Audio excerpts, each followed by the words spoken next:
Hello, today we are going to study the structures of eukaryotic cell. In the previous video, we have discussed the same topic, structures of the eukaryotic cell. But in previous topic, we have studied only the two. One was the cell wall and second was a plasma membrane. Now today, this is the part 2. In this we are going to continue some further structures of eukaryotic cell. Number 1 is a cytoplasm. It is also called as the cytoplasmic matrix, also called as the cytosol, means the solution of cell. This is a colloidal jelly like material. Actually cytoplasm एक जैसा कि collide मतलब एक दूसरे से टकराने वाला, jelly के अंदर कुछ पार्टिकल्स है जो कि एक दूसरे से टकराते रहते हैं, colloidal, but which is not having the static, मतलब वो मूवमेंट नहीं करता है, बट एक अंदर हमको ऐसा कुछ दिखता है मूवमेंट जैसा, actually it is not the movement. Okay, cytoplasmic streaming is observed in eukaryotic cytoplasm, जिसे हम साइक्लोसिस कहते हैं. तो एक्चुअली ये साइक्लोसिस कंसेप्ट है क्या? इसके अंदर जो साइटोप्लाज्म में मिनरल्स, आयंस होते हैं वो एक जगह नहीं होते. ये एरोज जो यहाँ पर इंडिकेट कर रहे हैं कि वो एक जगह से दूसरी जगह जाते हैं, ये जाने को साइक्लोसिस यहाँ पर कहा गया है. Then what things are included into the cytoplasm, किन किन चीज़ों से बना हुआ है साइटोप्लाज्म? तो कंपोजिशन में हम देखते हैं कि सबसे मेजर कंपोनेंट साइटोप्लाज्म में पानी है, वाटर प्रेजेंट है. उसके बाद वहाँ पर उसके साथ में organic molecules as well as inorganic molecules are also present.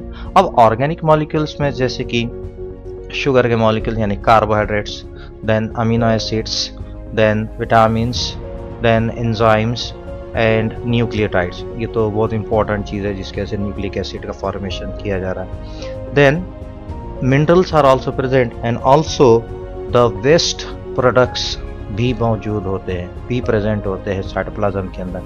ये सब मिलाकर साइटोप्लाज्म तैयार हुआ.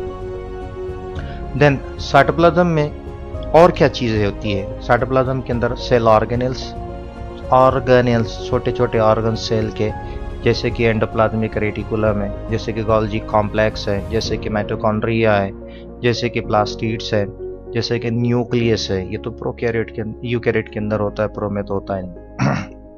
देन सब माइक्रोबॉडीज भी प्रेजेंट हैं और साइटोस्केलेटन एलिमेंट्स, यानी जिसके जैसे साइटोस्केलेटन तैयार होता उसको माइक्रोट्यूब्यूल्स यहाँ नाम देगा. ये हम सब डिटेल देखने वाले हैं.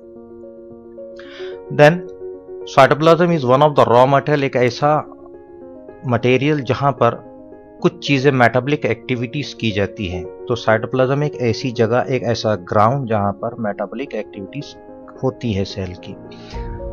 Cytoplasm is also useful in distribution. It helps in distribution and exchange of material, देने के लिए भी और लेने देने. किसको? जो साइटोप्लाज्म के अंदर सेल ऑर्गेनेल्स होते हैं वो एक दूसरे से एक्सचेंज करते हैं, जैसे कि mitochondria, Golgi complex, endoplasmic reticulum, plastid, ये साइटोप्लाज्म के अंदर है और उसके हेल्प से ये एक्सचेंज भी करते हैं, डिस्ट्रीब्यूट भी करते हैं. देन द सेल ऑर्गेनेल्स, कुछ सेल ऑर्गेनेल्स जैसे कि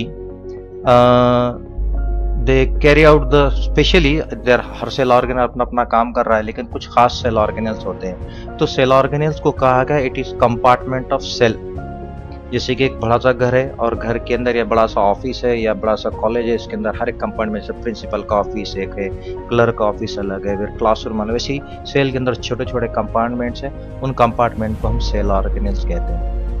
दिस हर कंपार्टमेंट अपना काम कर रहा है, हर सेल ऑर्गेनल अपना यहाँ काम करता है, स्पेसिफिक फंक्शन करता है और एक दूसरे को कोऑर्डिनेट करते हैं, एक दूसरे को सपोर्ट करते हैं जब भी कोई टास्क कंप्लीट करना है, और टास्क होता है सबके एक दूसरे से साथ में काम करने से. देन न्यूक्लियर मेम्ब्रेन, मतलब न्यूक्लियस की मेम्ब्रेन. उसके बाद एंडोप्लाज्मिक रेटिकुलम, इसको हम डिटेल देखने वाले हैं. बाद में गोल्जी कॉम्प्लेक्स, इसको भी हम डिटेल देखने वाले हैं. उसके बाद लाइसोसोम, इसको भी हम डिटेल देखने वाले. Nuclear membrane, endoplasmic reticulum, Golgi complex, lysosome and दूसरे वेसिकल. वेसिकल कहते हैं जैसे कि पाउच जैसे स्ट्रक्चर्स, सैक लाइक स्ट्रक्चर्स को वेसिकल्स. और वैक्यूल भी एक सैक की तरह है। ये सब मिलाकर nuclear membrane, endoplasmic reticulum, Golgi complex, lysosome, vesicles and vacuole, एक ग्रुप बना है इनका। ये ग्रुप को कहते हैं endomembrane system of a cell, यानी एंडो अंदर, मेम्ब्रेन से बना हुआ एक अंदर का सिस्टम, इस एंडोमेम्ब्रेन सिस्टम। लेकिन सब नहीं है, कुछ छोड़कर ऐसे ऑर्गन जिनका फंक्शन अलग अलग है, जो इन जैसा काम नहीं करते हैं, वो जैसे कि माइटोकॉन्ड्रिया एंड क्लोरोप्लास्ट, ये दोनों भी एंडोमेम्ब्रेन सिस्टम का पार्ट नहीं, क्योंकि इनका काम जो होता है, दे carry out the conversion of energy, यानी सेल की जो एनर्जी है कन्वर्ट करने का, फोटोसिंथेसिस सनलाइट को कन्वर्ट करती है, और माइटोकॉन्ड्रिया के अंदर की केमिकल एनर्जी को कन्वर्ट किया जाता है। इसलिए ये दोनों भी एंडोमेम्ब्रेन। तो सबसे इंपॉर्टेंट यहाँ याद रखना आपने, माइटोकॉन्ड्रिया और क्लोरोप्लास्ट छोड़कर जितने भी cell organelles, membranous cell organelle है, वो एंडोमेम्ब्रेन सिस्टम के पार्ट है। इसमें से हम पहला एंडोमेम्ब्रेन सिस्टम का पार्ट देखने वाले हैं, जैसे कि endoplasmic reticulum. The name endo inside, plasma के इनसाइड, रेटिकुलम मीन्स होता है एक नेटवर्क, यानी प्लाज्मा के अंदर कुछ तो network. It is present in all eukaryotic cell, pro में तो होता ही नहीं, ये हम यूकैरियोट का स्ट्रक्चर देख रहे हैं, तो ये सब यूकैरियोट में प्रेजेंट रहेगा, लेकिन कुछ एक्सेप्शनल, कुछ एक्सेप्ट छोड़कर, जैसे कि ओवा, फीमेल का एग, दूसरा मैच्योर्ड आरबीसी। अब यहाँ बहुत इंपॉर्टेंट वर्ड मैच्योर आरबीसी, सिर्फ आरबीसी कहना काफी था, लेकिन मैच्योर यहाँ पर कहा गया। क्यों मैच्योर का?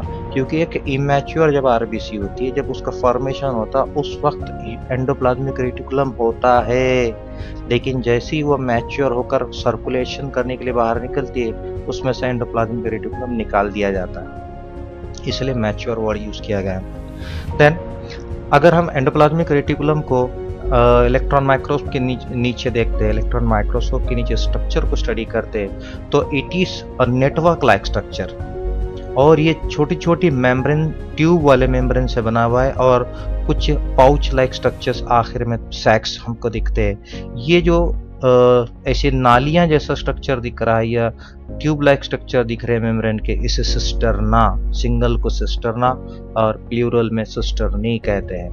देन जितने भी सेल ऑर्गेनेल्स, एंडोमेम्ब्रेन सिस्टम हो या नॉन एंडोमेम्ब्रेन सिस्टम हो, सब में बड़ा मेम्ब्रेन स्ट्रक्चर इस एंडोप्लाज्मिक रेटिकुलम का, जो कि 50% सिस्टम के अंदर पाया जाता है, प्रेजेंट होता है। The endoplasmic reticulum divides the whole cytoplasm into the two part, दो हिस्सों में डिवाइड कर लेता है। एक हिस्सा जो उसके खुद के ल्यूमिन के अंदर साइटोप्लाज्म है, उसे कहते हैं लैमिनल साइटोप्लाज्म, और जो बाहर लैमिन के इसके ल्यूमिन के बाहर होता है, उसे नॉन लैमिनल साइटोप्लाज्म भी कहा जाता है। So it divide the two part. Then ये जो एंडोप्लाज्मिक रेटिकुलम, ये स्टार्ट होता है न्यूक्लियस से, just you can see here nuclear membrane से कनेक्ट हुआ, और आखिरी ब्रांचिंग बनाते बनाते लास्ट जो मेम्ब्रेन होती है, प्लाज्मा मेम्ब्रेन होती है, ये वहां तक जाता है। So it starts from the nuclear envelope and it ends up to the cell membrane, full network है। It is a intracellular supporting framework, ये सेल के अंदर का, सेल के खुद के अंदर एक सपोर्ट करने वाला फ्रेमवर्क होता है, जिसकी वजह से अंदर के जितने भी सेल ऑर्गेनेल, दूसरे सेल ऑर्गेनेल्स है, माइटोकॉन्ड्रिया है, गोल्जी कॉम्प्लेक्स है, एंडोप्लाज्मिक रेटिकुलम, द लाइसोसोम्स, ये सब अपनी अपनी जगह पर, पोजीशन पर होते हैं because of this network. Endoplasmic reticulum, due to the presence and absence of ribosomes on the surface, they are classified into the two type. One is called the rough endoplasmic reticulum, जिसके surface पर ribosome आकर लगते हैं, उसका appearance थोड़ा सा rough हो जाता है, उसे रफ एंडोप्लाज्मिक कहते हैं, और बास पर नहीं लगा होता तो वो स्मूथ दिखता है, उसे स्मूथ एंडोप्लाज्मिक रेटिकुलम कहा जाता है। ये दिखने में भी अलग है and also they differ in their function, दोनों के काम। Thank you for listening this lecture. Thank you very much. Thank you.